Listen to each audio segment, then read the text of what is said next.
On est heureux d'être ensemble, de pouvoir célébrer le Seigneur. C'est important qu'on se connaisse. On vit la communion et l'amour avec Dieu, et c'est notre force, et c'est notre joie. La réalité, le consistant, la vérité de notre relation d'amour avec le Seigneur, c'est celle que nous avons les uns avec les autres. Nous ne sommes rien les uns sans les autres. Et tous ensemble, nous sommes les pierres vivantes qui construisent l'édifice de l'Église, qui constituons tous les plans incroyables de la future épouse de Jésus. Et donc ça nous oblige absolument à pouvoir, je le crois, nous aimer, fonctionner, apprendre à vivre ensemble, comme je le dis parfois, ou voire souvent, pour les gens qui n'ont pas fait le choix de suivre Dieu et qui voudraient aller au paradis, je leur dis que ça va être très très difficile de passer l'éternité avec quelqu'un que vous n'aimez pas. Parce que c'est avec Dieu qu'on va passer l'éternité, et c'est la même chose pour les frères et sœurs. Normalement, on ne devrait pas être tout seul, j'espère, mais on va être tous ensemble pour constituer tout ensemble quelque chose d'extraordinaire qui glorifie Jésus. Donc on a intérêt à apprendre à s'aimer, à apprendre à servir et à fonctionner ensemble. C'est pour ça que Dieu a voulu l'Église locale, c'est super important. Il y a des gens qui fonctionnent dans la foi chrétienne en papillonnant d'église en église. Je dis c'est comme les gens qui vivent en concubinage. Ils prennent que le bon côté des choses et puis quand les moments difficiles, les épreuves et les difficultés arrivent, ils quittent le navire. Les concubins, ils font pareil aussi. Mais Dieu ne fonctionne pas comme ça. Il est le Dieu de l'alliance. On est d'accord avec ça? Amen. Et c'est Dieu qui a créé le mariage, parce que c'est une alliance. Dieu a fait alliance avec nous, de manière symbolique, dans l'ancienne alliance, avec les sacrifices des animaux et le culte, qui était le modèle et l'ombre des choses à venir, que Jésus a parfaitement accompli quand il est arrivé. Donc Jésus a dit oui, dans l'alliance, à la croix, pour que sa vie soit unie à la nôtre, et pour que ça se réalise, il faut aussi que nous disions oui, et que nous entrions aussi dans cette alliance pour le servir et pour le glorifier. Et dans cette alliance, eh bien, nous la célébrons par la scène, bien sûr. Je crois que Timothée vous a fait une prédication sur les alliances, il me semble, il y a quelques années, en été, en me remplaçant. Il paraît que c'était super intéressant, j'en ai entendu des échos pendant longtemps. Et donc c'est très très important de concevoir les choses et de pouvoir saisir ainsi que le Seigneur veut nous entraîner dans une foi qui est concrète et qui est précieuse pour Dieu, et de pouvoir servir le Seigneur ensemble, faire des choses ensemble, ou faire des choses pour notre Église ou pour l'œuvre de Dieu, même si c'est dans l'extérieur, des gens qui disent « moi je n'ai rien à faire de particulier dans mon Église ». Eh bien tu peux prier, tu peux évangéliser et ramener les gens à l'Église pour qu'ils soient sauvés. Il y a plein de choses à faire, on n'est pas obligé de tous faire la même chose. On n'est pas obligé de tous chanter et prêcher. Ouais, il n'y a pas que ça. L'Église, c'est pas que ça. Et c'est super important de pouvoir servir le Seigneur. Vous vous rappelez, quand l'autre fois je vous ai dit que ceux qui travaillaient dans les métiers de bouche, c'était vachement important. Vous êtes des vraies servantes et serviteurs du Seigneur. Vous savez ce que c'est les métiers de bouche? Les boulangers, la restauration, les bouchers, ceux qui font pousser les légumes pour nourrir tout le monde. L'année dernière, j'avais un petit ado, il a dormi sous la tente et il a commencé à hurler en voyant les mouches, les papillons, les moustiques et tous les insectes qu'il y a sous la tente. Et il me dit, mais comment ça se fait que ça, la terre, elle devrait être toute bétonnée, goudronnée, etc., etc. Je dis, pourquoi tu crois que ta salade de carottes, elle pousse dans les étagères du supermarché, là? S'il n'y a pas de terre, t'es mort. Ok? On a beau être sage, intelligent, être capable de renverser le monde, de faire des choses incroyables, bouleversantes et tout, s'il n'y a plus personne qui nous produit de la nourriture, dans 1 mois et demi ou 2, on est tous morts, et il n'y a plus personne pour prêcher quoi que ce soit. Il n'y a pas de sot métier, il n'y a que de sottes payes. Ça c'est vrai. Mais c'est super important de voir que Dieu a tout prévu, on peut trouver sa place, on n'est pas tous appelés à faire la même chose, et le Seigneur est fidèle, et il y a plein de choses qui plaisent à Dieu, qui sont toutes simples dans notre vie, dans notre service. Il faut que ça soit concret. Alléluia. Une foi concrète. Vivre notre salut au présent, c'est une foi concrète. Transformer ce qu'on croit, ce qu'on sait, transformer ce qu'on aime en réalité concrète, qui permettent ainsi de le vivre ensemble, la connaissance de Dieu et l'entrée dans les œuvres que Dieu a préparées d'avance pour chacun d'entre nous. Ça, c'est concret. C'est la seule chose que le Seigneur va nous demander à l'arrivée. Qu'est-ce que tu as fait des œuvres que je t'ai préparées, du chemin que je t'ai tracé? C'est important, ça. Vous savez que c'est super important. Jésus l'a dit, hein, ce n'est pas tous ceux qui disent Seigneur, Seigneur qui entreront dans le royaume des cieux. Il y en a qui diront, nous avons marché avec toi dans les rues, nous avons fait des miracles, nous avons prophétisé, nous avons fait ceci, nous avons fait cela. Jésus leur dit, je ne vous connais pas. Retirez-vous de moi. Vous êtes des ouvriers d'iniquité. C'est-à-dire, vous n'en faites qu'à votre tête. Que ce qui vous plaît, comme ça vous plaît. Hein? Et quand je fais ma mission sur l'Église, je secoue un peu sur ce côté-là, hein, parce que je dis qu'au milieu des chrétiens évangéliques, il y a beaucoup de gens qui ont juste changé de religion. Parce qu'ils ont trouvé la vraie religion. Et c'est logique, hein, si vous avez un peu de tête, un peu de réflexion, que vous lisez la Bible, que vous découvrez comment c'est écrit, comment Jésus est, comment c'est facile à comprendre que c'est ça la vérité et la réalité. Donc on peut y croire, y adhérer, et on peut continuer à vivre en faisant qu'à sa tête. Et en demandant à Dieu de bénir notre vie pour qu'elle réussisse. Hein, je disais, quand les ados ont fait du bivouac, je leur ai prêché sur la fête des tentes. Vous savez que Dieu a demandé à son peuple, chaque année, au 7e mois, de pouvoir passer une semaine sous tente. Donc c'est Dieu qui a inventé le camping. De toute façon, il a tout inventé, le Seigneur, donc vous inquiétez pas, il y a tout dans la parole. Hein. Et cette semaine sous tente, c'était pour qu'ils n'oublient pas qu'ils avaient été voyageurs et pèlerins pendant 40 ans dans le désert, qu'ils avaient quitté l'Égypte et que le Seigneur les avait sauvés, et qu'avant ils étaient un troupeau d'esclaves et que Dieu a fait d'eux un peuple, son peuple, dans lequel il a écrit sa parole, dans lequel est né le Messie, qui nous a tous sauvés. Alléluia. Hein. Et donc le Seigneur a fait des choses incroyables au travers de sa parole. Et je leur disais, vous êtes au début de votre vie, vous allez construire votre vie, ne soyez pas comme ceux qui ont la folie de passer toute leur existence à se construire une belle vie, parce que quand ils ont réussi à avoir une belle voiture, une belle maison, une belle situation, tout fonctionne bien, eh ben ils ne peuvent plus en profiter parce qu'ils sont vieux, malades et qu'ils vont bientôt mourir. C'est ça la vie, hein?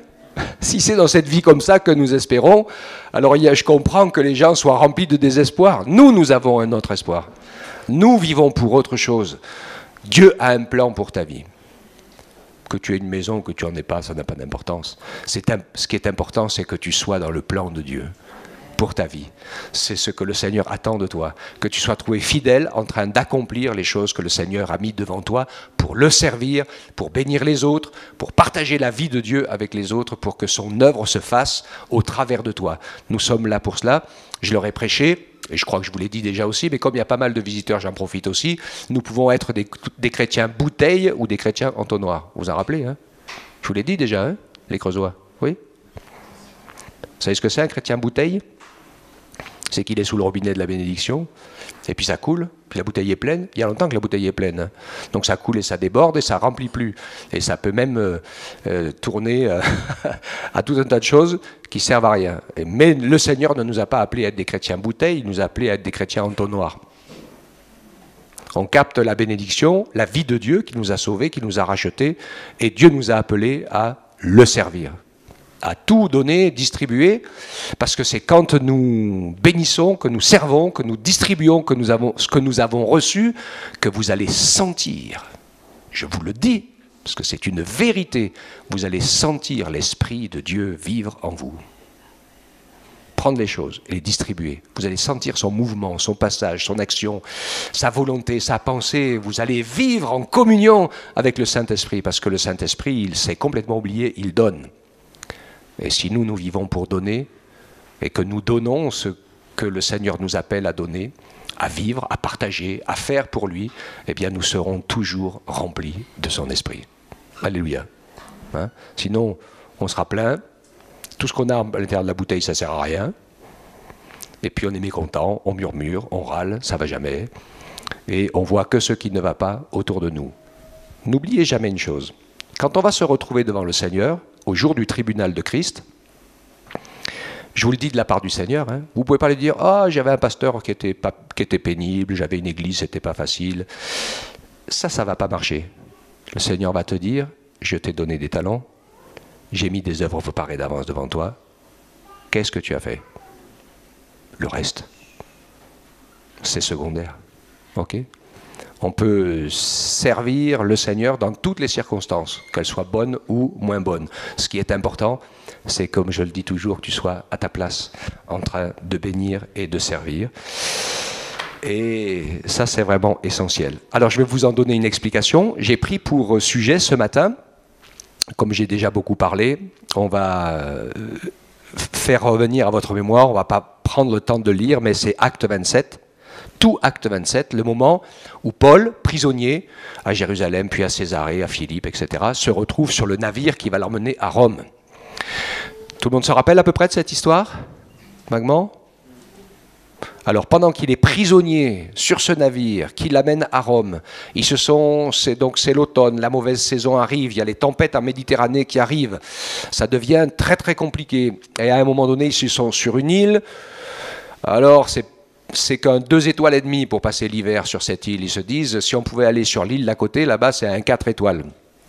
Mais le Saint-Esprit a averti Paul en lui disant, aïe aïe aïe, si vous prenez la mer, ça ne va pas le faire.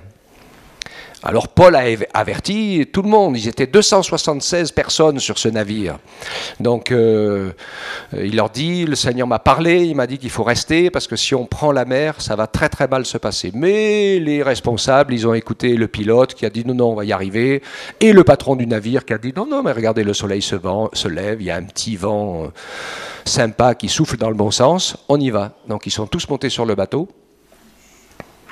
Et le petit vent et le soleil, il n'a pas duré longtemps. Tout de suite après, une tempête immense est arrivée. Ils sont restés 15 jours sur l'eau, ballottés par la tempête, et ils pensaient qu'ils allaient tous mourir. Ils ont commencé à jeter les affaires qui étaient dans le bateau à la mer, etc., etc., etc. Ça a été une catastrophe. Ils sont restés à jeûner pendant tout ce temps-là. Hein, vous relisez l'histoire, et puis vous verrez que dans une nuit, le Seigneur a parlé à Paul et lui a dit que tout le monde serait sauvé. Et ils ont échoué sur une île, après je ne vous dis pas les circonstances, etc. Donc vous voyez, vous connaissez l'histoire. Et donc, le titre de mon message, vous allez le comprendre. Prisonnier des circonstances, mais réellement libre en Jésus. D'accord ? Ça vous parle un peu ? Nous sommes des prisonniers de la nature humaine, parfois de la santé, ça arrive, parfois des soucis familiaux, financiers, enfin il y a toutes sortes de choses qui parfois nous coincent.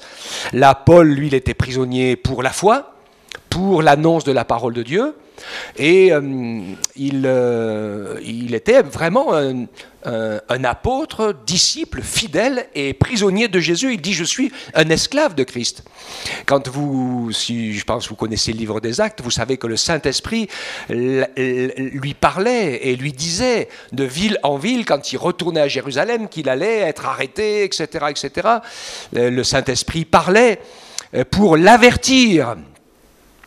Et tous les chrétiens des villes qu'il traversait en Asie et autres, en revenant vers Jérusalem, lui disaient « N'y va pas, n'y va pas, n'y va pas, le Seigneur t'avertit pour ne pas y aller. » Comme quoi, il faut faire attention aux interprétations. Hein ? Et Paul leur dit « Mais vous me brisez le cœur. » Il dit « C'est lié par le Saint-Esprit que j'y vais. Parce que je sais qu'il faut que j'y aille là-bas, et je sais que je serai arrêté, et je sais que ça va être difficile, compliqué et tout, et je ne sais pas pourquoi. » Et puis quand il a été arrêté, qu'il a failli être mis à mort et autres, eh bien Dieu lui a parlé et il lui a dit « Je veux que tu témoignes de l'Évangile devant toutes les autorités politiques, publiques, judiciaires, romaines, jusqu'à Rome, devant César. » Prisonnier pour Christ, pour aller parler de Jésus à ceux qui étaient les autorités clés de l'époque et qui avaient besoin d'entendre le témoignage de l'Évangile. Amen. L'apôtre Pierre, Pour ceux qui prennent des notes, j'aime bien ceux qui prennent des notes, ça vous évite d'oublier et de vous évader. Jean 21, 18. Jésus parle à Pierre et il lui dit, en vérité, je te le dis, quand tu étais plus jeune, tu mettais ta ceinture toi-même et tu allais où tu voulais. Mais quand tu seras vieux, tu étendras tes mains, un autre te mettra ta ceinture et il te mènera là où tu ne veux pas aller. C'est une parole que j'ai donnée à quelqu'un d'ici à un moment donné. Et c'est super important de pouvoir comprendre que quelque part, eh bien, le Seigneur est celui qui veut nous faire vivre la liberté de son esprit, de la communion, de la vie éternelle, du salut, et en même temps, il nous garde dans la prison de certaines circonstances, il sait pourquoi, nous on ne sait pas pourquoi, mais dans ces circonstances, là où on est, il n'y a que toi qui y es, et là où tu es, tu peux servir le Seigneur d'une manière différente, particulière. Et donc il faut être confiant dans le Seigneur. Alléluia. Hein? Et je crois que Dieu veut vraiment nous encourager. On parle de la liberté glorieuse des enfants de Dieu, c'est Romains 3, 21, avec l'espérance. Il parle de la nature qui sera affranchie aussi de la servitude et de la corruption à la résurrection, pour avoir part à la liberté de la gloire des enfants de Dieu. Hein, c'est formidable.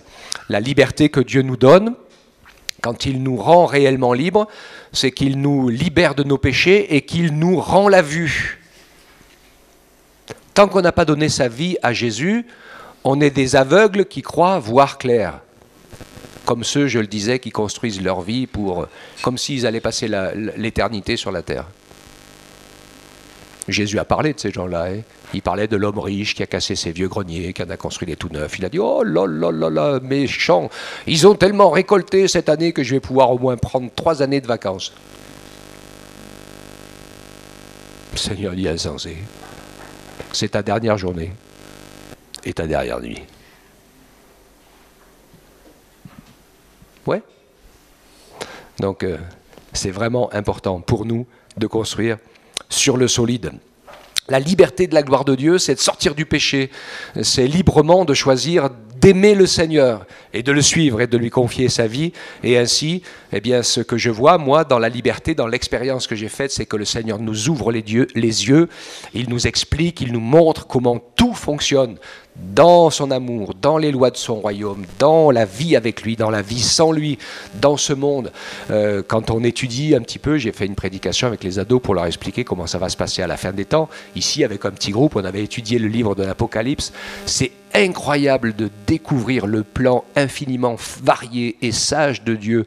Tout est pensé, tout est prévu dans la Bible, tout se tient. Tout s'auto-interprète. Et c'est vraiment un livre incroyable. Nous avons tout pleinement en Jésus. Il a les réponses. Alléluia. Hein? Il est celui qui nous encourage. J'ai rencontré une jeune fille sur la colo là, qui a vécu un moment, c'était difficile pour elle dans sa vie, c'était un petit peu compliqué, parce qu'elle elle se déprécie complètement.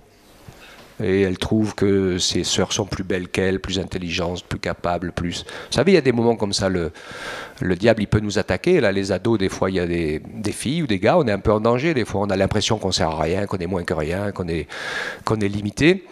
Donc, c'est une fille qui vient de pays d'Afrique. Hein, et donc, elle est un petit peu plus colorée que ses sœurs. Alors, ça l'attriste aussi un petit peu et tout ça. Alors, je lui ai écrit sur un petit bout de papier le verset du Cantique des Cantiques, le chapitre 1, le verset 4. Vous connaissez ? Je suis noire, mais je suis belle. Après, elle avait le sourire tous les jours. Alléluia. Hein? On est tous très très beaux aux yeux du Seigneur, et puis l'aspect extérieur, c'est complètement secondaire. Ça a très très peu d'importance, hein? Et c'est surtout notre cœur qui a de l'importance. Galates 5,13, frères, vous avez été appelés à la liberté, seulement ne faites pas de cette liberté un prétexte pour vivre selon la chair, donc pour faire n'importe quoi, mais il dit, rendez-vous par amour serviteurs les uns des autres. Amen. Donc Dieu nous encourage à veiller les uns sur les autres, à prendre soin les uns des autres, à prier les uns pour les autres. Donc je reprends la vie de l'apôtre Paul et je reprends nos vies, donc liées par les circonstances. c'était Acte 22 que je vous ai cité, hein, c'est lié par l'Esprit que je vais à Jérusalem, ne sachant pas ce qui m'y arrivera. Donc il y va par la foi, sachant que quelque chose de difficile l'attend, et puis quand il est en plein milieu de ce difficile, eh bien, à un moment donné, quand il a été transporté à Philippe, parce qu'il a failli avoir un attentat pour le tuer, à Césarée, pardon, eh bien, le Seigneur lui parle et c'est là qu'il lui dit, eh bien, tu seras mon témoin partout, devant toutes les autorités. 2 Corinthiens 12, 7.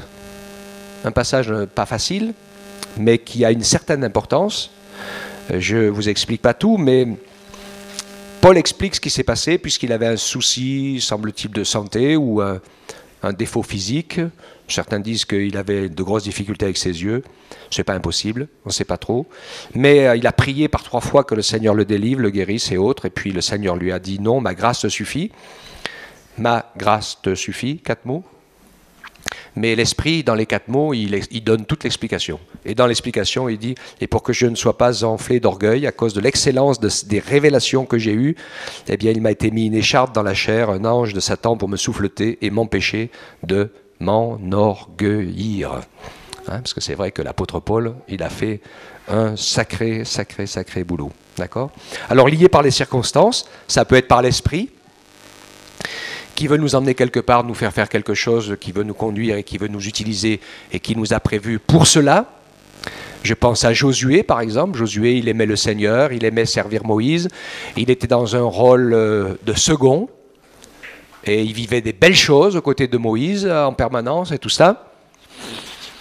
Et puis à un moment, il a eu le choc de sa vie, parce que Dieu a dit tout d'un coup, voilà, Moïse, c'est fini, c'est toi qui prends la place. Succéder à Moïse. Alors ça, c'est une drôle d'histoire. Je comprends pourquoi, quand vous lisez le texte, à je ne sais pas combien de reprises, il dit « Prends courage, ne t'effraie pas, n'aie pas peur, prends courage, n'aie pas peur, ne t'effraie pas. » Je pense que, il devait...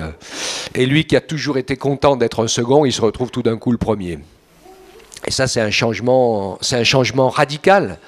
C'est pour ça que je sais que nous avons des tempéraments, nous avons des caractères. Et ceux qui ont fait les études sur le couple, ils montraient les caractères avec des lettres, les caractères différents et tout ça. C'est super génial. Mais à un moment de notre vie, dans notre croissance avec le Seigneur et dans son service, le Seigneur peut même modifier nos traits de caractère pour nous faire entrer dans quelque chose de plus grand encore. Il est limité par rien. Et quand on le suit et qu'on le sert de tout notre cœur, qu'on le fait passer en premier, on peut vivre des choses impensables, incroyables. Vous m'auriez connu quand j'étais ado, vous pourriez dire c'est pas le même.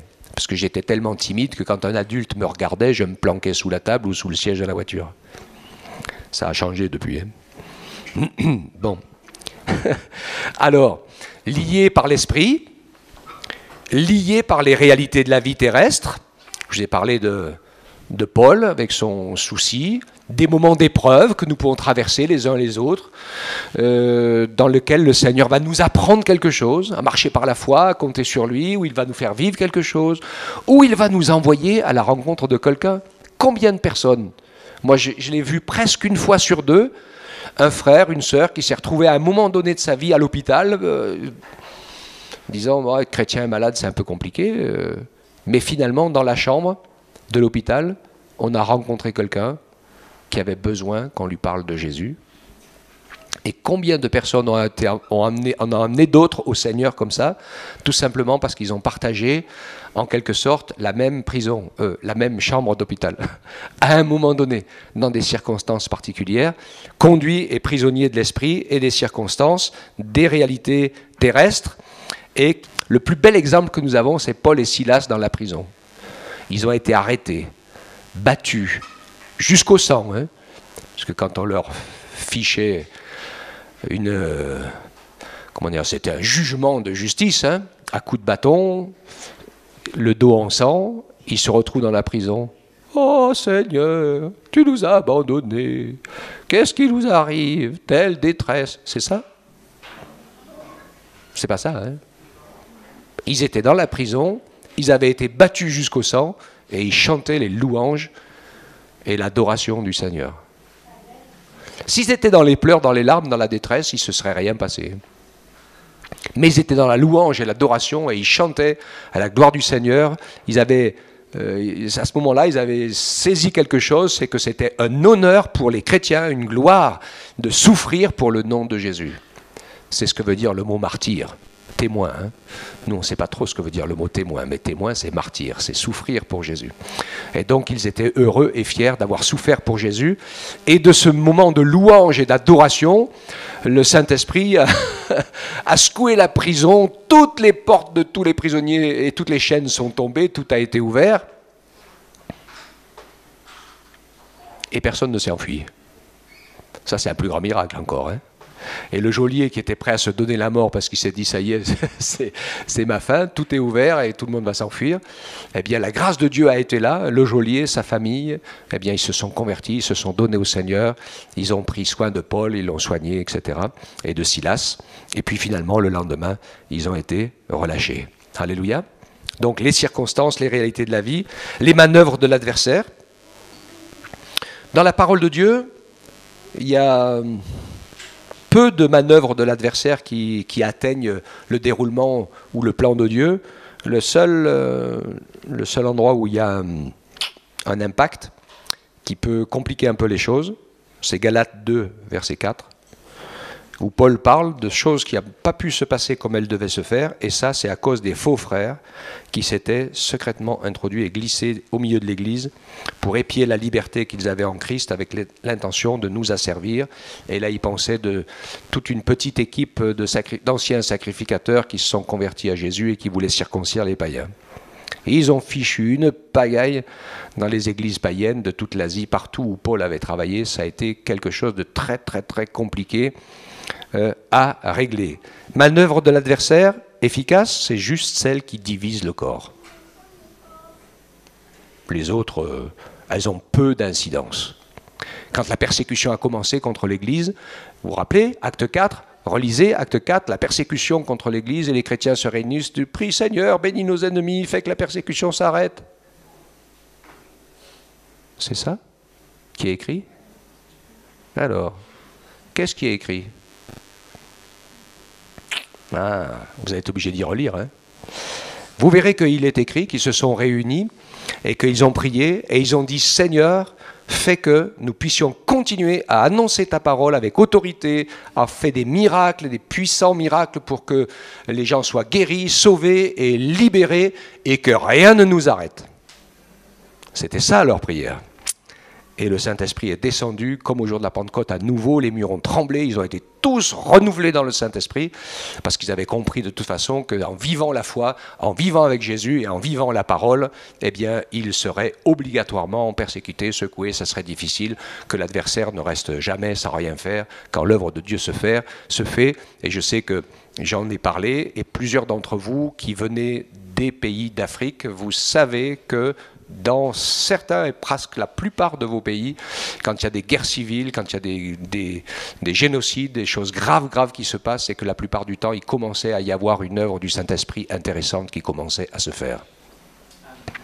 Et en Europe, c'est pareil, hein. Dès le réveil de la Pentecôte, la Première Guerre mondiale, puis la Deuxième, puis l'Algérie, etc., etc. Alors qu'à chaque fois, l'œuvre de Dieu se fait, lui, Satan, il n'a qu'un seul plan, hein, c'est d'entraîner. Lui, il est déjà perdu, c'est déjà fini, c'est déjà cuit. Donc sa seule idée, c'est d'entraîner le plus de personnes avec lui dans sa chute et dans la mort. Ok, hein, donc c'est pas tout rose. Donc le Seigneur, lui, veut nous encourager. Là, je ne me trompe pas. Nous bénir, nous garder, nous aider à ne pas nous inquiéter, même si parfois les circonstances, eh bien, on ne les maîtrise pas trop, on ne sait pas trop. Ce qui est important, c'est que nous soyons confiants dans l'amour de Dieu. Ce qui est important, c'est que nous recherchions sa volonté à accomplir ses plans. Acte 9, 31. On est dans le début de la persécution et le livre des Actes dit que l'Église était en paix. L'Église était en paix. Vous voyez la différence? L'Église est en paix dans la Judée, la Galilée, la Samarie. Elle s'édifiait en marchant dans la crainte du Seigneur et s'accroissait par l'assistance du Saint-Esprit. Et la persécution était là. Par contre, quand les faux frères qui veulent prêcher la circoncision dans les églises païennes arrivent, là, c'est plus l'Église qui est en paix.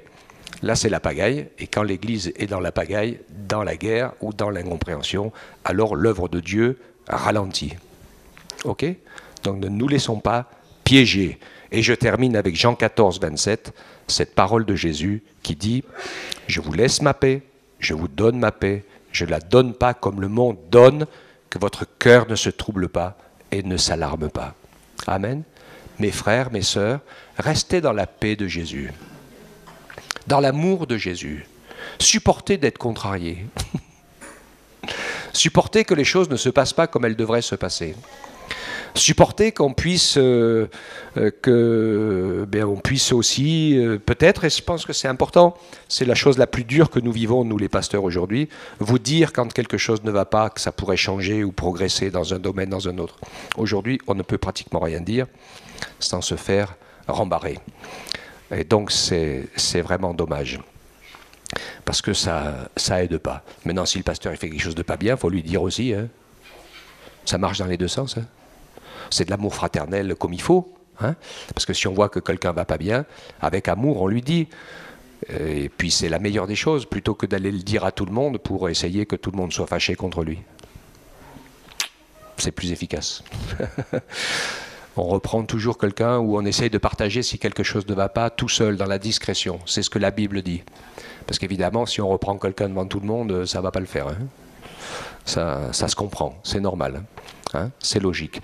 Donc que Dieu nous donne de la sagesse, que le Seigneur nous fasse la grâce de pouvoir avancer tout doucement, de pouvoir être humble, de pouvoir être à l'écoute, de pouvoir le servir, chercher à être dans sa volonté, et puis que Seigneur conduis-nous pour que nous puissions être en bénédiction pour les uns et pour les autres. C'est ça la réalité. Comme je le dis, la vie éternelle, le pardon, l'amour circule par le Saint-Esprit quand quelque chose de bon circule entre nous tous. Que l'entonnoir est bien débouché. Alléluia. Que Dieu soit béni. On le remercie tous ensemble et puis on lui dépose les incompréhensions, parfois nos prisons temporaires dans lesquelles on dit je sais pas ce qui se passe, Seigneur, je ne sais pas pourquoi les choses sont comme ça, mais je te fais confiance. S'il y a quelque chose qui ne va pas, parle-moi, et si c'est bon, eh ben on y va, même si ce n'est pas facile.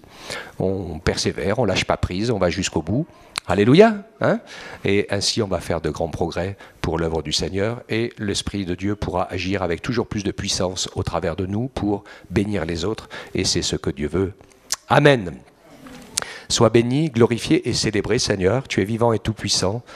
Ta parole est tellement incroyable, extraordinaire. Merci de nous parler, de nous fortifier, de nous permettre, Seigneur, de vivre ta paix dans toutes les circonstances, même quand parfois c'est très compliqué. Seigneur, tu nous permets de nous attendre à toi, de nous appuyer sur toi, de garder confiance et de continuer à te servir avec fidélité. Seigneur, merci de ta présence au milieu de nous et merci de nous aider à grandir. Nous sommes comme des enfants qui avons besoin de grandir dans les choses de Dieu. Et vraiment, nous nous attendons encore ce matin à ta grâce et à ton amour. Merci de bénir mes frères et sœurs qui sont venus partager avec nous ce moment et ceux qui doivent, pour certains, reprendre la route à un moment ou à un autre, tu vas les bénir, les protéger. Nous te remettons nos vies, elles sont entre tes mains, Seigneur, et nous ne sommes pas confiants sur nous-mêmes, mais nous nous confions en toi, Seigneur. Que ton beau nom soit béni et glorifié. Alléluia.